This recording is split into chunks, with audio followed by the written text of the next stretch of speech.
Hamas Israel के दरमियान जारी जंग को 90 दिन से ज्यादा हो चुके हैं। इजरायली फौज की कार्रवाई में मजीद इजाफा होता ही नजर आ रहा है। इजरायली फौज वस्ती गजा के इलाकों में टैंकों, बख्तरबंद गाड़ियों और ड्रोन हमलों के साथ तेजी से आगे बढ़ रही है।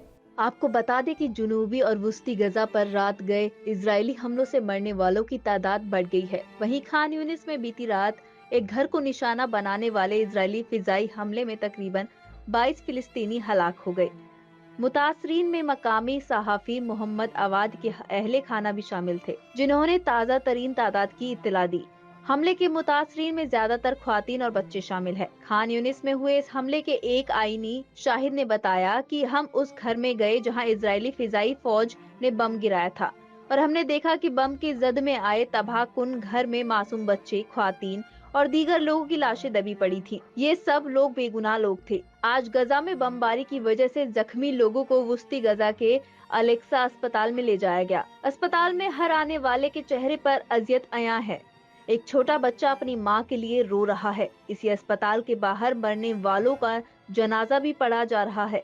किसी ने अपनी बहन खो दी तो किसी ने अपना भाई, तो किसी ने अपनी बीवी या माँ। ये लोग जो इजराइल की जुल्मी बमबारी में हर रोज अपनों को खो रहे हैं, ये दुनिया के नाम अपना पैगाम आम कर रहे हैं कि जैसे हम जुल्म सह रहे हैं और अपनों को अलविदा कह रहे हैं, क्या ये सब जुल्म आप लोग भी अपनों के लिए सह लेंगे? इन मुतासरीन का गुस्सा मगरिब, खास तौर पर अमेरिका जैसे मुल्कों के लिए है।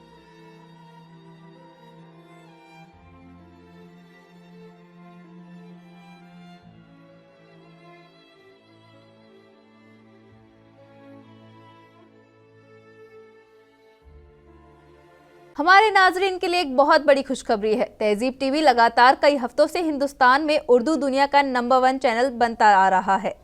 जी हां, एक बार फिर से तहजीब टीवी ने कई चैनलों को पछाड़ दिया है। तहजीब टीवी देखने और पसंद करने वाले तमाम दर्शकों के लिए खुशखबरी। आप सबकी दुआओं और मोहब्बत से तहजीब टीवी एक बार फिर इस हफ्ते हिंदुस्तान में उर्दू दुनिया का नंबर 1 चैनल बन गया है।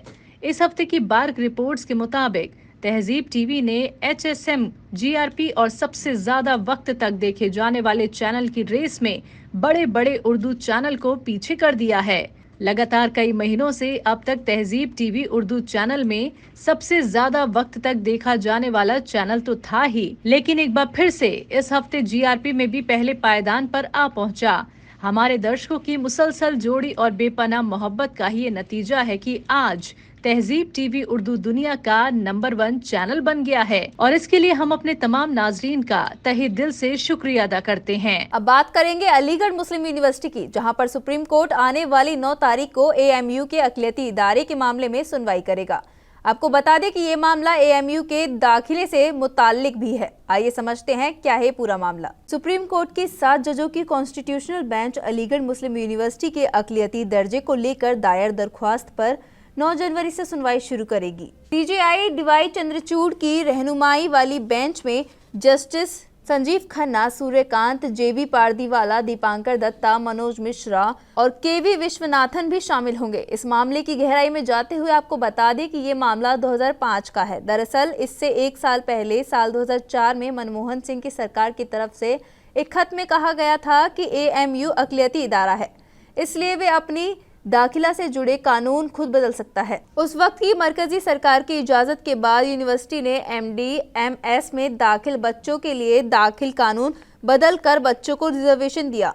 अलीगढ़ मुस्लिम यूनिवर्सिटी के इस फैसले के खिलाफ डॉक्टर नरेश अग्रवाल ने इलाहाबाद हाई कोर्ट का रुख किया। इसके बाद साल 2005 में इलाहाबाद HC ने फैसला सुनाया कि AMU अक़लियती इदारा नहीं है। AMU और तब की UPA सरकार ने इस फैसले के खिलाफ सुप्रीम कोर्ट में अपनी दरख्वास्त दी। 2016 में NDA सरकार ने सुप्रीम कोर्ट को आगाह किया कि वो सरकार की तरफ से दायर दरख्वास्त वापस ले रही है। उसके बाद अलीगढ़ मुस्लिम यूनिवर्सिटी ने सुप्रीम कोर्ट का रुख किया। यहाँ ये फैसला लिया गया कि जब तक कोई फैसला नहीं मिलता तब तक जो सूरत हाल है वो बनी रहेगी। उसके बाद 12 फरवरी 2019 को तब के CJI रंजन गोगोई की रहनुमाई वाली 3 जजों की बेंच के मामले को 7 जजों की बेंच के पास भेज दिया, जिसकी सुनवाई अब 9 जनवरी को होनी है, जिसमें 7 जजों की बेंच कॉन्स्टिट्यूशन के आर्टिकल 30 के तहत किसी तालीमी इदारे को अक़लियती दर्जा देने के लिए कानून तय करेगी और ये भी तय करेगी कि क्या पार्लियामेंट्री कानून के तहत बनाए गए तालीमी इदारों को ऐसा दर्ज किया जा सकता है या नहीं। पड़ोसी मुल्क बांग्लादेश में 7 जनवरी यानी कल आम चुनाव होने वाले हैं, लेकिन उससे पहले देश में काफी उथल पुथल का दौर चल रहा है। आलम यह है कि मुखालिफ दलों के कारकुनों और सपोर्टर्स को जंग करने से रोकने के लिए बांग्लादेशी फौज को सड़कों पर उतरकर मोर्चा संभालना पड़ा। बावजूद इसके दंगों पर काबू नहीं पाया जा रहा है। इसका ताजा मामला ढाका से सामने आया है। जी हां, दरअसल बीते जुम्मे को एक ट्रेन में आगजनी के बाद 2 बच्चों समेत कम से कम 5 लोगों की मौत हो गई और कई अन्य जख्मी हो गए।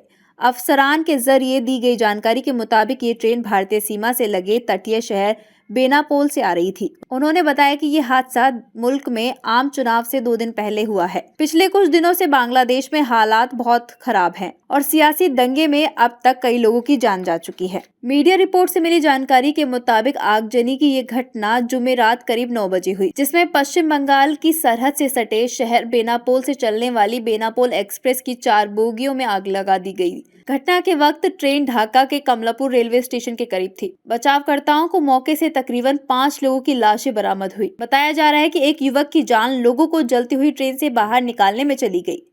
रेलवे अफसरान ने कहा है कि ट्रेन में लगभग 292 यात्री सवार थे, जिसमें ज्यादातर भारत से घर लौट रहे थे।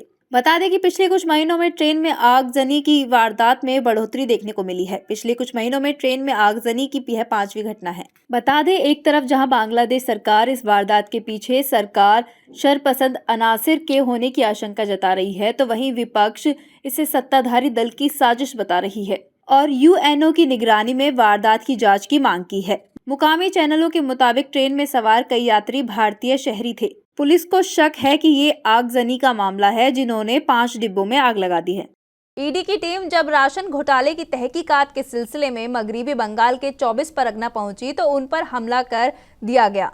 हमले में कम से कम 3 अफसरान बुरी तरह से घायल हो गए। ईडी की टीम की गाड़ियों को भी तोड़ दिया गया। ईडी टीएमसी नेता शेख शाहजहां के यहां पर रेड डालने के लिए पहुंची थी। शाहजहां पर इल्जाम है कि वो राशन घोटाले में मुलव्विस हैं। शेख शाहजहां मगरिबी बंगाल के 24 परगना गांव में रहते हैं। उन्हें यहां का बेताज बादशाह कहा जाता है।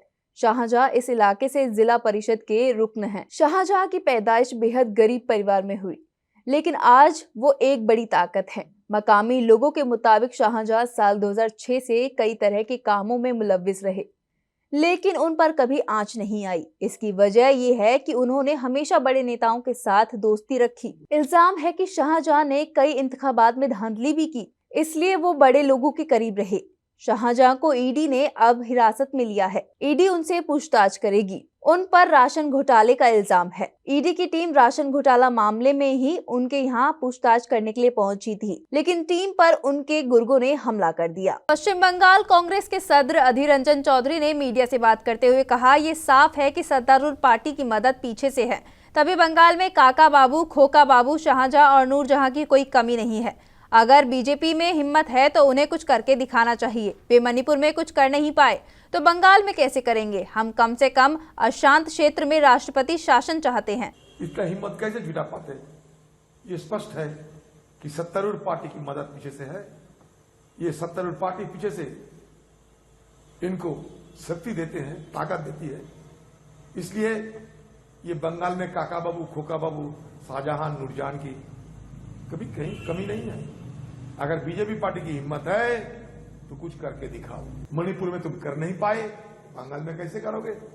हम तो चाहते हैं कि प्रेसिडेंशियल रूल कम से कम डिस्टर्ब एरिया ये तो ऐलान करो, लेकिन हिम्मत नहीं है।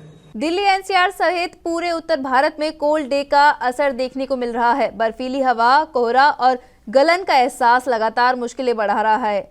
दिल्ली, यूपी, पंजाब, हरियाणा और राजस्थान में ठंड जमकर कहर ढा रही है। दिल्ली में आज दिन भर बादल छाए रहे, यानी सूरज नहीं निकला। जनवरी के दिनों को मौसम डिपार्टमेंट ने कोल्ड डे डिक्लेयर किया है। साथ ही मौसम विभाग ने 9 और 10 जनवरी को बारिश की बात कही है। मौसम डिपार्टमेंट की माने तो राजस्थान, पंजाब, हरियाणा, चंडीगढ़ और दिल्ली में न्यूनतम तापमान 6 से 9 डिग्री के बीच बना हुआ है। वहीं उत्तरी राजस्थान, दिल्ली और उत्तर प्रदेश के कुछ हिस्सों में ज्यादा टेम्परेचर 13 से 16 डिग्री के बीच में दर्ज किया जा रहा है। इन राज्यों में ज्यादा टेम्परेचर नॉर्मल से 4 से 9 डिग्री कम है। कड़ाके की सर्दी के बीच कई राज्यों में कोहरे का सितम भी जारी है। वहीं यूपी के मैदानी इलाकों में इस समय कड़ाके की ठंड पड़ रही है। रामनगरी अयोध्या में राम मंदिर प्राण प्रतिष्ठा की तैयारियों के बीच शीतलहर लोगों की मुश्किलें बढ़ा रही है। लोग अलाव और चाय के सहारे सर्दी को मात देने की कोशिश कर रहे हैं। कोहरे की सफेद चादर के आगे लोग बेबस नजर आ रहे हैं। धूप नहीं निकलने की वजह से ठिठुरन लगातार बढ़ती जा रही है। मुरादाबाद रेलवे डिवीजन को ठंड की वजह से लगातार नुकसान उठाना पड़ रहा है। दिसंबर महीने में कोहरा और ठंड की वजह से कई ट्रेनें रद्द की गई। इस वजह से 1.25 करोड़ रुपए रेलवे को वापस करना पड़ा। सर्दी में कोहरे की वजह से मुसाफिरों और रेलवे दोनों को नुकसान उठाना पड़ रहा है। ट्रेन लेट होने की वजह से मुसाफिर परेशान हो रहे हैं और अपना टिकट रद्द करा रहे हैं। इससे रेलवे को हर महीने नुकसान झेलना पड़ रहा है। टिकट कैंसिल कराने की वजह से रेलवे को लगभग 1.25 करोड़ रुपए का नुकसान हुआ है। रेलवे का ये नुकसान अभी आगे भी बढ़ने की आशंका है। यदि कोहरा इसी तरह से अपने चरम पर रहा तो आगे भी ट्रेनें लेट होंगी और मुसाफिरों के जरिए टिकट रद्द कराए जाने की उम्मीद है। इसको लेकर रेलवे मुरादाबाद मंडल के सीनियर DCM सुधीर सिंह ने बयान दिया है। फाग में हम लोगों ने उसमें जिसमें लो ऑक्यूपेंसी थी या जिसकी डिमांड कम थी, ऐसी ट्रेनों को सेलेक्ट करके फाग से पहले कैंसिल कर दिया था।